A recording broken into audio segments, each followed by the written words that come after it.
ሰላም ጤና ይስጥልኝ የቻናላችን ቤተሰቦች፣ ዛሬ የምንወያይበት ርዕስ ምናልባትም የዛሬ 5 ዓመትን ጉዳይ የሚወስን ይሆናል። ጂም ሮን የተባለ ታዋቂ ሰው ምን ይላል? አንተ ቅርብ ጓደኞች የሆኑ 5 ሰዎች አማካኝ ውጤት ነህ ይላል። ይህ ማለት ጓደኞች ስኬታማ ከሆኑ አንተም ስኬታማ ትሆናለህ። ጓደኞች ሰነፍና ተስፋ የቆረጡ ከሆኑ ግን ምንም ብትጥር ወደ ታች መጎተት አይቀርም። ዛሬ በህይወታችሁ ካሉ ልክ እንደ መርዝ ቀስ በቀስ ስኬታቸውንና ደስታቸውን ከሚያሟጥጡ 5 የጓደኛ አይነቶች እንዴት እንደምትለዩና በፍጥነት መራቅ እንዳለባችሁ ነግራችኋለሁ። እስከ መጨረሻው አብራችሁን ቆዩ። አንደኛ፣ ሁልጊዜ አሉታዊ የሆኑትን።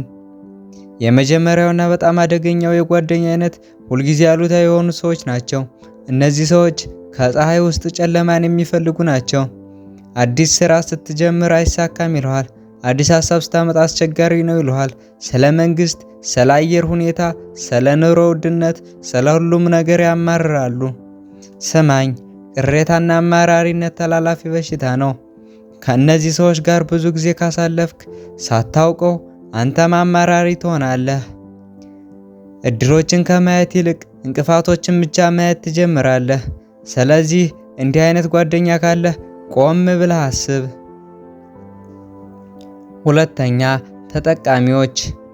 ሁለተኛው ደግሞ ተጠቃሚዎች የምንላቸው ናቸው።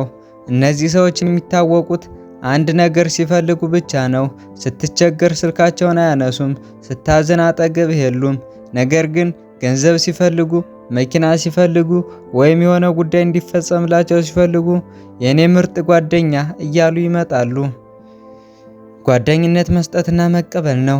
አንተ ብቻ የምትሰጥ ከሆነ ግን ግንኙነቱ ጓደኝነት ሳይሆን ብዝበዛ ነው። እንደነዚህ አይነት ሰዎች ካንተ የሚፈልጉትን ነገር ሲያጡ ጥለው እንደሚሄዱ ጥርጥር የለውም። ስለዚህ ቀድመህ ንቃ። ሶስተኛ፣ ምቀኛ አድናቂዎች። ይሄኛው ትንሽ ይለያል። እነዚህ ሰዎች ፊት ላይ ደስ ይላቸዋል፣ ግን በውስጣቸው ያወራሉ። የሆነ ስኬት ስታገኝ እንኳን ደስ አለህ ይሉሃል፣ ግን ንግግራቸው ውስጥ ቀጨጭ የሚያደርግ ነገር ይጨምራሉ። ለምሳሌ እንኳን ደስ አለህ ግን እድለኛ ስለሆንክ ነው እንጂ ብዙም አልደከምክበትም ይሉሃል። እውነተኛ ጓደኛ አንተ ስታሸንፍ አብሮ የሚደሰት ነው።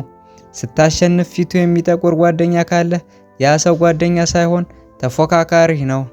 ተፎካካሪ ደግሞ በቅርብ ርቀት መቆም የለበትም። አራተኛ፣ ሐሜተኞች። አራተኛው አይነት ጓደኞች ሐሜተኞች ናቸው። አንድ ነገር ልንገራችሁ፣ ስለሌላ ሰው አንተ ፊት መጥቶ መጥፎ የሚያወራ ሰው አንተ በሌለበት ደግሞ ስለ አንተ ለሌላ ሰው መጥፎ ማውራቱ አይቀሬ ነው። እነዚህ ሰዎች ሚስጥር አያውቁም። ሰውን ማዋረድ ደስታቸው ነው። ሕይወታችሁን በሰው ወሬ ከሚያጥለቀልቁ ሰዎች ራቁ።